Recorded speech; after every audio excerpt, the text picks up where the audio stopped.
So today we'll just be discussing the tutorials, and if there are any doubts regarding the syllabus to be covered for midterm. Okay, so let's first start with the tutorial and be done with it. Okay. Okay, so what we are discussing is the tutorial 3. A couple of you have already attempted it. I hope everyone else will also do it in the meantime. So let us start with the first question, which is some English statement given, and you need to kind of change them into proportional calculus language and find various operations on them. Okay, so what we have is we have two propositions: P, that it's cold, and Q, it's raining. And now what you need to find is all these things. You want to find out its complement, intersection. Oh, there's a typo here. Okay, so union and union of Q intersection not of P. Okay, so let us try to attempt all of them. Okay, so we have P is it is cold. Okay, and we have Q is it is raining. Okay, so what is the first part? First part is what is not of P. Okay, so not of P is simply if it is cold. So what should be not of P? Okay, let's keep it interactive class so that I know. Even if you have not uploaded anything on the Gatescope, you can just attempt here and answer the question, right? It's simply the negation of this, which is it is not cold. Okay, very simple. Okay, then you have P intersection Q. Okay, so intersection, when you translate it into an English language, it represents and, right? So so what you can do is simply you can combine these two with the and. That is the simplest thing to do. Like if you just simply put a and in between them, it is cold and it is raining. This is the simplest way to write it. But if you want to kind of simplify the language, because it is kind of redundant, what you can say is also is it is both cold and raining, or it is cold and raining. That is also perfectly okay. Okay, so there's no one correct answer. If you have written multiple other similar answers, it's all fine as long as you put a and in between them. Okay, so there can be multiple parallel answers. It's not necessary these are the only correct ones, right? Like someone has written, it is cold and raining. This is also absolutely okay. It is both cold and raining is also okay. If you just simply write and in between them, that is also okay. So there are various ways of translating it, but the keyword is and should be there. Okay, so C part. So there was a typo. It was actually supposed to be P union Q. Okay, so if I have union, union translates into logical like English statement as or, right? So how can you write it? Again, there can be multiple parallel answers. I'll start with a simple one. It is cold or it is raining. Okay, this is the most simplest version of its English statement, because what I have only done, I have introduced a or. Okay, but if you don't want to have redundant it is, so you can also do like follows. You can write it is cold or raining. Okay, or you can also write it is you can also use words like either, both. Okay, so that is all allowed. Okay, main thing is your or word keyword should be there. Okay, there are various parallel versions by which you can do it. Okay, then the last one is Q. So Q comes first, or not of P. Okay, so if I have to do it in very trivial things, like the way my main statements are, what I have to do, I have to write Q first. So I'll write it is raining,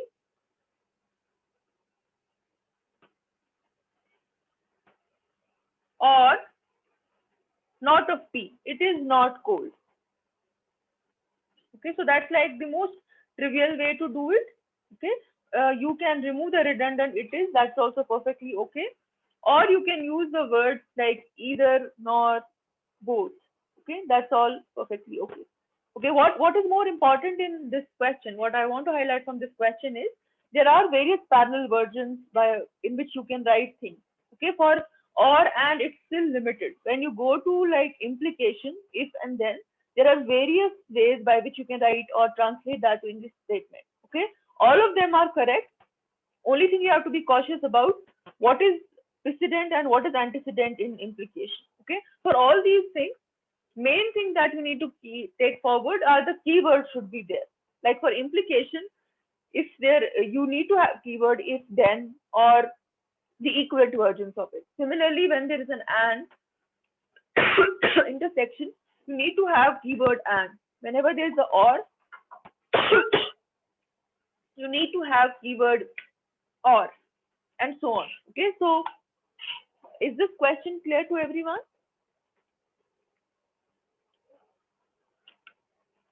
Very simple question, but so you can get similar questions wherein you will be given some propositions and you have to change them into the meaningful English equivalent statement. Okay, so let us see. Happen.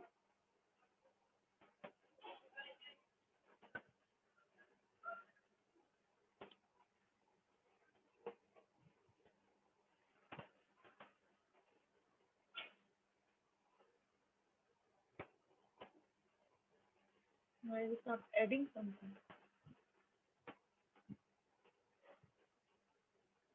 Okay, let me just open a new Jamboard.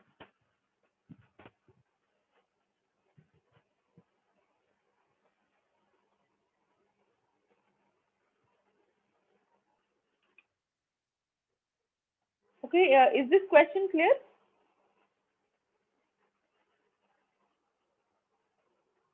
Okay, so let us then move to the next question, which is your question 4. So what is question 4? Okay, question 4 asks that you need to write the dual of these compound propositions. Okay, so main idea is duality. Okay, so let's first look at the general form. If I have to find duality of a proposition, what are the two standard rules I need to follow? So in duality, whether it's in set theory, whether it was in relation, it was in proportional calculus, whether it was in Boolean algebra, duality always follows these two standard rules, right? Can anyone tell me what are the two standard rules in duality? How do you find a dual?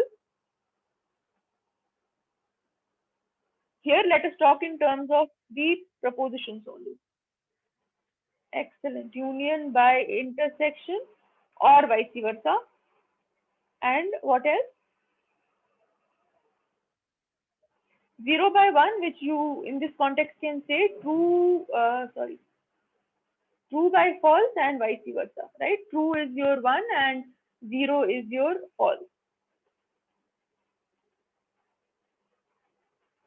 Okay, so if I just quickly look at the parts, we have P union not of Q.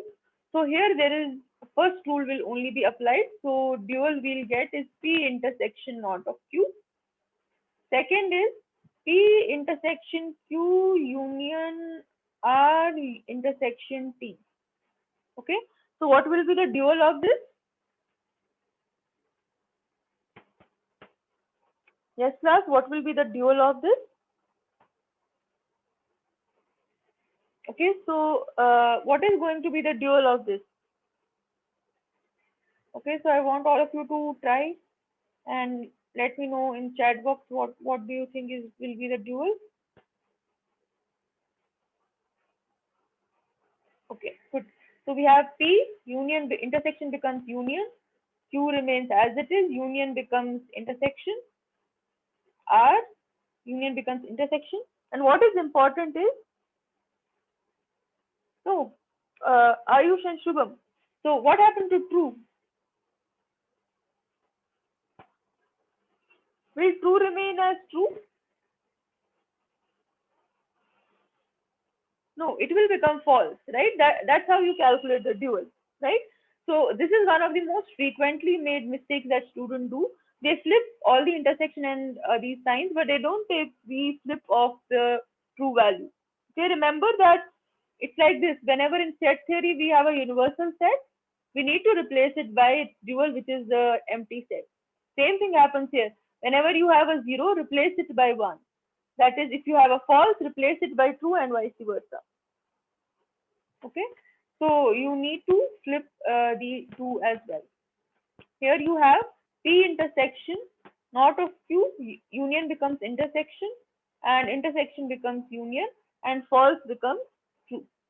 Okay, so these are your dual statements of the given proposition. Okay, any questions, class? This should be simple. So let us move next to the fifth question, which is identify whether the given proposition is a tautology, contradiction, or contingency. Okay, so let's first look at what is the background of all this. So we are given a proposition which is P implies Q, intersection Q implies P. We need to show it is whether it's a tautology or it's a contradiction or it's a contingency. Okay, so what is the background idea required for this? The background idea required for this is, what do you mean by tautology, contradiction, and contingency, right? Tautology we know means all true. Contradiction means all false. And what is contingency? Contingency, very good. Contingency covers all those cases which can be some true, some false. Okay. Now, how can we do it? The most simplest way to try this out is using a truth table. Excellent. Okay, you make a truth table of it and see what is the end column. Okay, so there are just two propositions. So I have four possible combinations. Let me write then P implies Q and Q implies P, and then my final expression. Okay, yeah. So I have true, true, true, false, false, true, false, false. Okay, we know P implies Q is false only when this is true and the antecedent is false. So I have a false here, rest are all true. Similarly, Q implies P is true when you have Q as true and this is false, right? So I have a false here. Okay, now you take the intersection of the two. So true and true is true, true is false, true false is false, true is true, right? So some combinations are giving you true, some combinations are giving you false. As a result, this is a contingency. Okay, so if it was supposed to be a tautology, last column would have been all true. If it was a contradiction, last column would have been all false, right? But since it's a mix, so it's a contingency. Okay, so any questions on similar template will give you a proposition, compound proposition, and you will have to decide on the basis of the last column whether it's which category is it. Okay, is that clear, class? So look, like tutorial is not like your final practice, right? It's only giving you template for what kind of questions are expected. Okay, so you need to practice things on similar lines. Okay, so let us move forward. Yeah, any questions there, class? This is fine. Okay, now we can move to NAND and NOR. Okay. So question 6 is about NAND and NOR, which are represented by this Schaeffer stroke and the Pierce arrow. Like this is the name given to them. So based on the mathematicians who gave these operators. Okay. Now what we need to do, if you recall, we studied in our lecture that NAND and NOR are two functionally complete sets, right? What do I mean when I say they are functionally complete sets? Individually, they are functionally complete sets. Yes, plus what do we mean when we say something is functionally complete?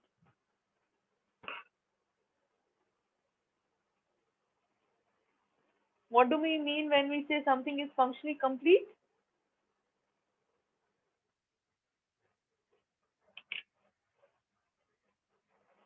So here sum is just one operator, right?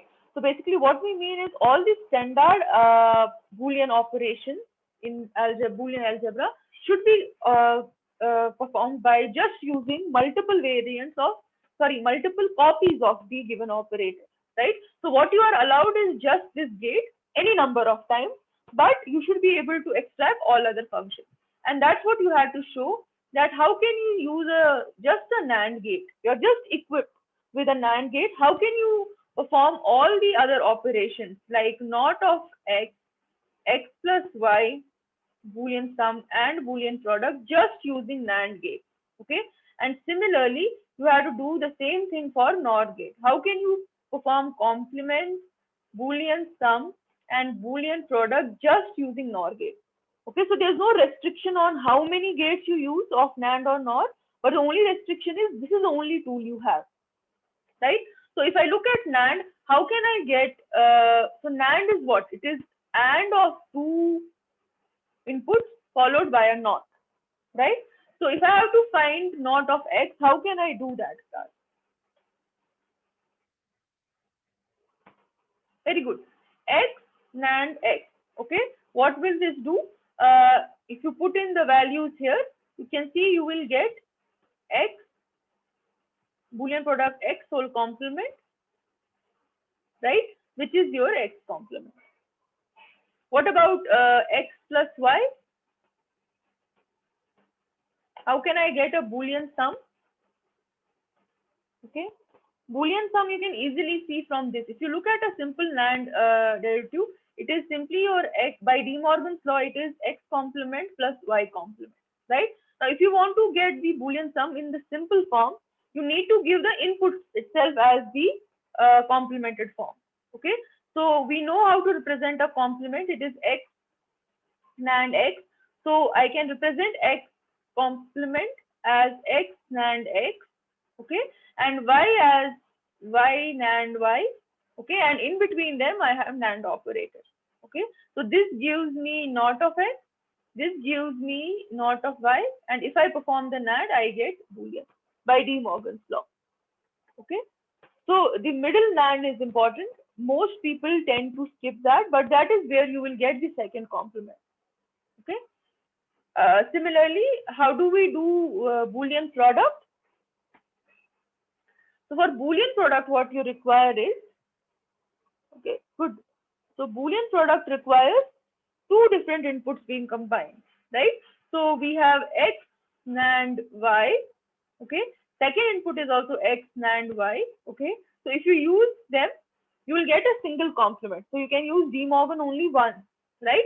But to complement them again, you have another NAND, right? So you can just use the basic formula and see you are getting the correct one, right? This will give you X and Y of naught, and this will give you again X, Y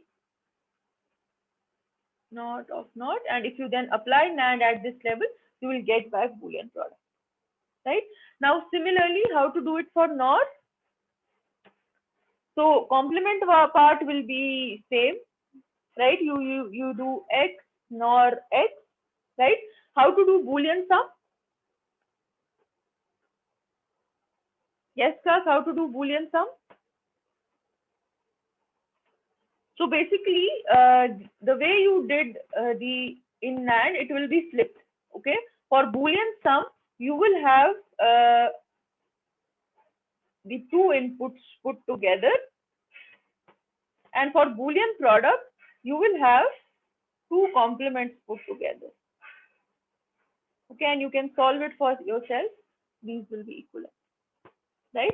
So you can see, if you have an overview of all this, what are the operators you have used? It's just NAND gate, nothing else. Here it's just NOR gate, okay? That is what we mean by functionally complete set. That is, we can represent all the underlying operations just by using different number of same NAND or NOR gates. Okay? Is this clear? The functionally complete proof of NAND and NOR? Yes, class, is this clear to everyone? How NAND and NOR are functionally complete? Okay, excellent. Okay, so what we move on next is, okay, so we have been given a proposition and we have to check its truth value for different values in the domain of integers. Okay, so let us just write it. Okay, So the proposition we have is px equal to x square, and we need to, our domain is integers, okay? And we need to check the various truth values. So what is p of 0? So I hope everyone remembers how to find the truth value. You have to simply plug in the value provided in your parenthesis in place of x and see whether the given condition holds or not. Okay, so sorry, I made a mistake here.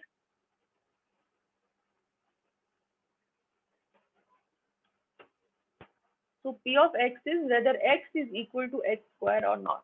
Okay, so if you have to check it, you need to put in the value of 0 in place of x and see if this condition is true or not. Okay, so we have 0, we know 0 square is 0. So what is the truth value of this? So this is a true statement, right? Because the condition holds. Okay, second is p of 1.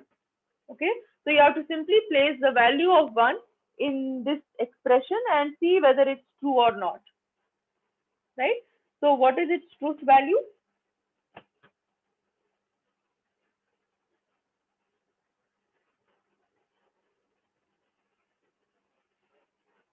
Yes, class, what is its true value? It is also true because 1 square is 1. Next is 2. What is its truth value? So you have 2 on left hand side, but on right hand side you have 4. So this is not a valid statement, it's a false statement, right? Now next is there exists a x such that p of x is true. Okay, remember there exists means you need at least one value in the domain of discourse, which is your integer, for which this condition holds true. Okay, and we have already seen in part A and B, we had two cases for which this is true. Okay, so if for two cases it's true, so what should be the overall truth value of this? It will be true only, right? Why? Because p of 0 and p of 1 are true. We just required one of them to be true. Okay, now what about for all x? For all x requires you that for all the x in the domain of discourse of integers, sorry, this should be true, right? So if you have to show that it's false, you have to show that there is at least one example for which this is false, which we already showed in part 2, that for p of 2 is false, right? So even if one of them is false, so this entire statement becomes false because this is a conjunction, right? So this is checking the truth value of statement, whether it's quantified statement or unquantified, using the values in the domain of discourse. Okay, is that clear, class? Yes, class, is that clear? Please, if you have any questions at any point, please let me know. Okay, so that's the purpose of the discussion. Okay, so question 8 is now regarding the normal form. So what we have is some expression is given to us, okay, and we need to change it to sum of products form. Okay, so let me just write it. So I have an expression of variables x, y, and z, and it's equal to y x plus y z prime. Okay, and I need to change it to sum of products form. Okay, how can I do that? So there are again multiple methods to do it. Okay, can you suggest me what are the possible methods?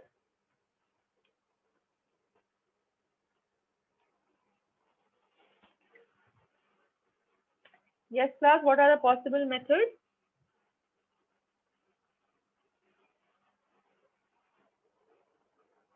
Very good. Both things again, truth tables and identities. Okay, so let me just quickly make the truth table version. So I have three variables, x, y, and z, which means 8 possible combinations.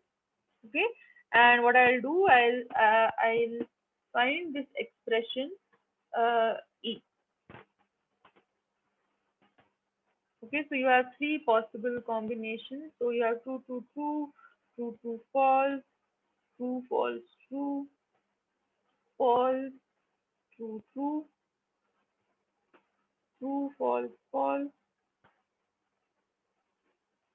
false, true, false, false, false, true, and the last is false, false, false. Okay. What you can do, you can find out yz just to simplify it, and then you can find the e. Okay.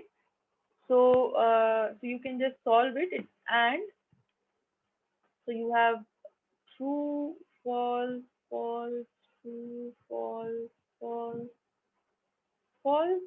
Okay. And now you have to add it up with x. Okay.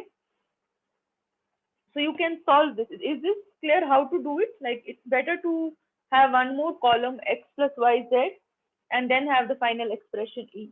Okay, can you solve the full one or do I need to solve the full case? Can everyone complete the truth table for this?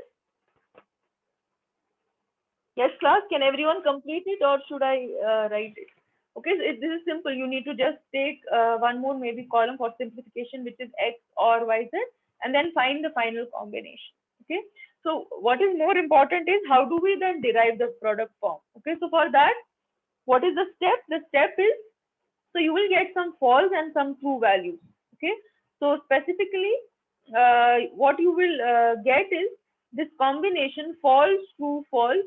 This will give you true, and rest all will be false. Okay, then what is the step? Once you have your entire truth table ready, the step is whatever are your true terms. Okay, you find what is the corresponding term to it. Okay, you can see since there is just one true term, so there will be just one term in your sum of products form. Okay, and what will it be equal to?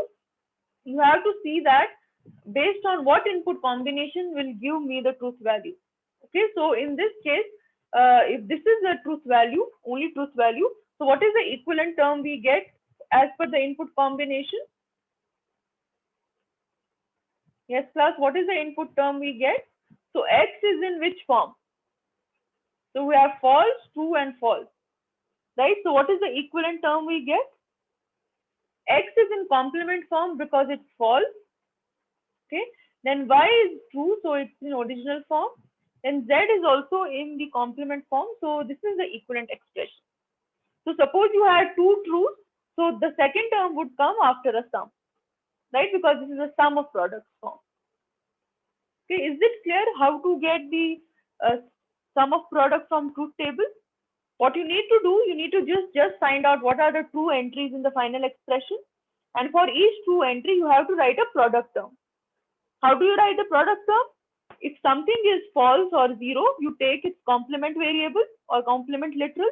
If something is true or one, you take its original literal. Okay, and each of the product terms will be for a single truth value. Okay, is that clear, class? Okay, so what is the second alternate method? A very popular method is to use a standard identity. Okay, so you can see what identity can I use straight off here? There's a complement, so I can use, very good, De Morgan's law, right? So I have y, I have x hat, and then the compound thing, so I cannot directly write complement. I'll use yz complement, right? What next? What can I use next? I can use distributive, or I can again use a De Morgan, right? Because it's still a complement. So I have y complement plus z complement. Okay. Then maybe I can use a distributive property. So I have y x complement y complement plus y x complement z complement. Okay. What law can I use next? So I have y and y complement. Okay. So do we have any property? Very good. We have a zero property, which will give. So you cannot directly use zero property. You have to, like, if you go step by step, you'll first have to use commutative property, right? To flip it here, you'll use commutative. Okay. Once you get y and y complement together, then you can use zero property and you get 0 dot x. Okay. This will remain y x z. Then again, using commutative property and the Which law can be used here? Product of 0 and any literal. Very good. Domination law. And this will give us 0 y x prime z. And if I have anything done, the Boolean sum of anything with 0, which law can I use here? Identity law. Okay, so this, it's always important to remember the laws, because otherwise you can say anything added by 0 is 0, right? But you cannot say it directly because it's not standard math. It's your Boolean algebra. So you need to know what rules you are conforming to. Okay, and if you just use a commutative property, you will get it in the same format, right? So both using the truth tables as well as the standard identities, you can get these standard normal forms.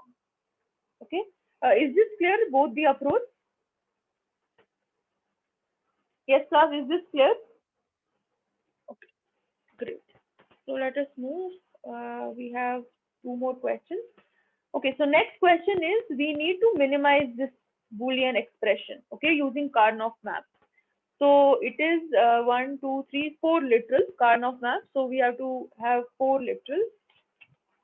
Okay, so let me just draw the diagram for these 4 literals. Okay, so let us say this is our yz and this is our xt. Okay, so I have x prime t 1 0, I have 0 0, and I have 1 0. So similarly, I have y z complement, y complement z complement, and y prime z. Okay, you might have kept xy one where one side and t other. That's perfectly okay. It will give you same answers. Okay, it's not an issue at all. Okay, now what we need to do? Yes, yes, yes. So same answer will not be coming. The reason is because you may not be doing the complete coupling. Okay. So the difference normally comes when you are not including prime implicants and non-prime implicants. Okay. More often what you do, you tend to include non-prime implicants. This way you will get some extra term. Okay. So what you can do when you get some answers, just see whether you are simplifying it to the least possible level. Sometimes what happens, because of a different orientation, you can get some additional terms. Okay, but if you are if you like spend some time and try to apply some standard identities, I'm sure there will be some common terms which will be reduced. Okay, so try it once, then you can let me know. Okay, but what I want to here point out, the reason I had kept this specific question was because this form that you see, is this in a standard DNF form? Is this a principal DNF or standard DNF form? It is not, right? Which means we cannot directly use the term. Okay, so there are two ways to proceed forward. Either you can change it to principal DNF form, right? How can we change a non-standard to standard DNF?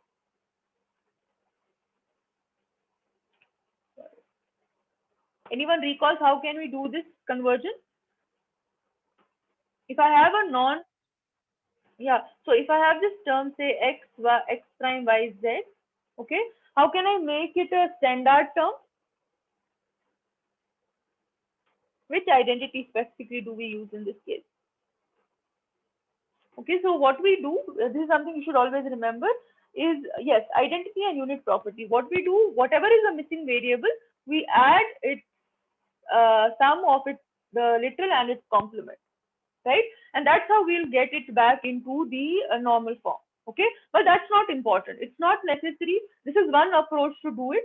You change the given question to the standard normal form, then putting a 1 in each term is simple. You will get the standard term. Okay, but other alternate method, which is much simpler and quicker, is suppose this is the term I had. Okay, so let me write the expression: x prime yz plus x prime y z prime t plus y prime z t prime plus x y z t prime plus x y prime z prime t prime.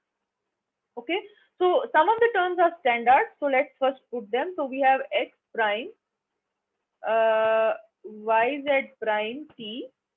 Okay, so I have a 1 here. This is also a standard term. I have x y z t prime. I have a 1 here, and this is also a standard term. I have x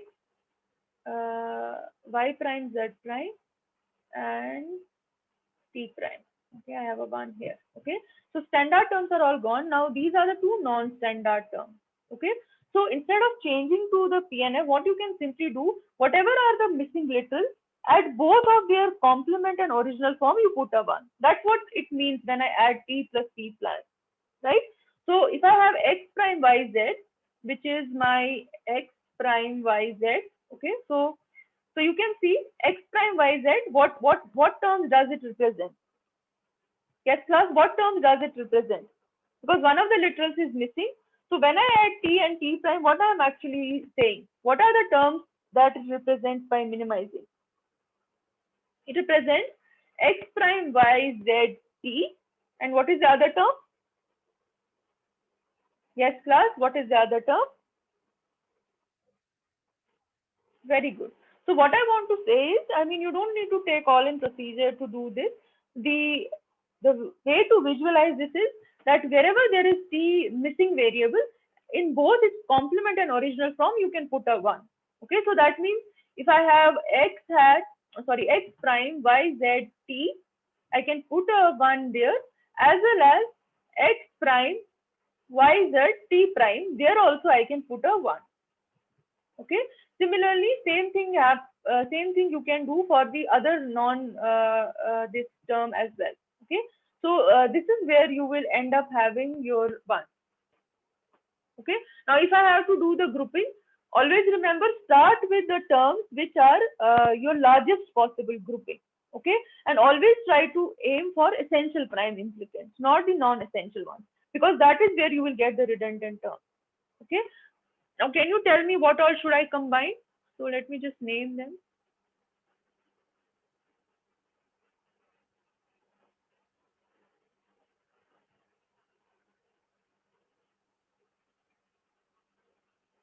So tell me what all should I combine?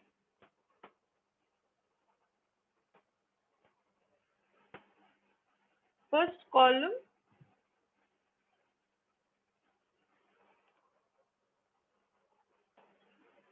and what? First column, third row. First column, third row.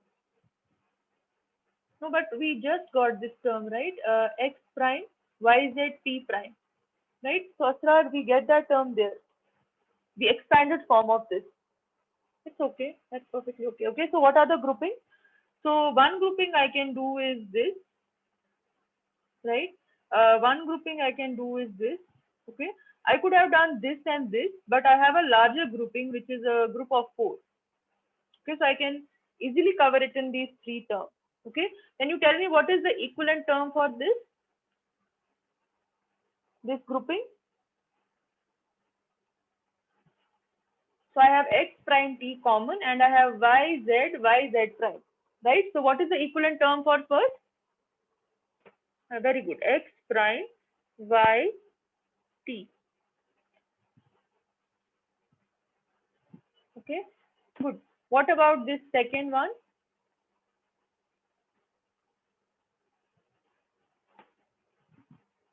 I have x t prime. I have x t prime and z prime cancel, so I have y prime.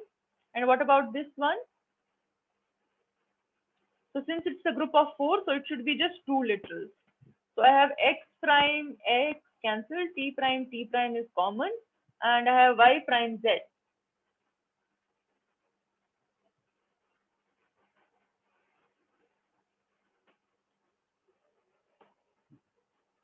Y prime also cancels. So what is the equivalent for this 4 group combination? Okay, so you can see x prime cancels, so t prime is left, y prime also cancels, and z is left, right? So you are left with just Z and T prime. Okay. So this is your equivalent expression in the reduced Karnaugh map. Okay, so I just have 5 minutes. Let me just quickly go to this. Okay, so last one is you are given a Boolean circuit and you need to find, was this clear to everyone? So main thing to remember here is that you need to try to cover up with the maximum coverage. That's one thing. And second is that you always need to include essential prime implicants. And whenever there is a non-standard term, you need to cover both of its possible variations. Okay, is this clear to everyone? I'll move to the next question then. Is this clear to everyone? Okay, so let's move to the last question and then we'll end up, which is about the Boolean circuit. Okay, so there are a couple of AND gates and there's the OR gate. Okay, there's some NOT gates. So I have 1, 2, yeah, and I have 3 inputs A, B, C. So it goes A, okay, B, and C. Then I have A goes as it is, B goes as it is, C is complemented. Then I have A and B and C go complemented. Okay. And we need to find the equivalent expression. Okay, as I have mentioned when we did it in class as well, always try to follow the inputs and see what all operation you get. You have A, B and C is complemented. You have A, B, sorry, B is complemented and C is as it is. And C is complemented. Here you have A, B prime, C prime. Okay. Now all of these are AND gates, right? And there is no other functional provided. So it will simply do their Boolean product. So you have A, B prime, C. Here you have A, B, C prime. And here you have A, B prime, C prime. And then there's the OR gate. So what is the equivalent expression of OR gate? You need to take Boolean sum of all of them, right? So what is the final expression you get from the Boolean circuit directly? Yes, class, what will be the final expression? You have A, B prime, C plus A, B, C prime plus A, B prime, C prime, right? So this is your output. Now, so this is what is expected out of you. But suppose I give you a question that can you simplify it further? Okay, can we simplify it further? The question requires just this answer. Okay, but suppose I ask you like an additional question, is there a scope of minimization further? Okay, so what do you think? Is there any scope by which I can minimize it? Okay, so Ayush says we can use an identity and unit property. Okay, so how do you use it? Can you tell me what all can I combine? So I have AB prime and AB prime is common, right? So if I take AB prime common in first and third, what I am left with is C and C prime, right? And the third term is, second term remains as it is, right? Then can I use something as who had pointed out? Ayush had pointed out before as well. So I can use the identity property and the unit property. So first you will get from unit property that C plus C prime is 1. Then anything product with 1 using identity properties that little back. So we'll get AB prime plus AB C prime. Okay. So this is like after doing some minimization. Okay. So this basically finished your tutorial. Okay. Any questions till this point, sir? Yes, class. Any questions? Okay. So before I just end up the class, so one thing I want to mention is syllabus. All of you know is your 2 modules, lecture module 1 and 2. So since there are some students who joined just a week back, so for those new 6 students joining, the syllabus will only be the second lecture module so that they can cover it properly. So in the midterms, I'll keep some extra questions, which will be only for them. Okay. So others need not attempt those questions. Okay. I'll put a disclaimer there, not attempt them.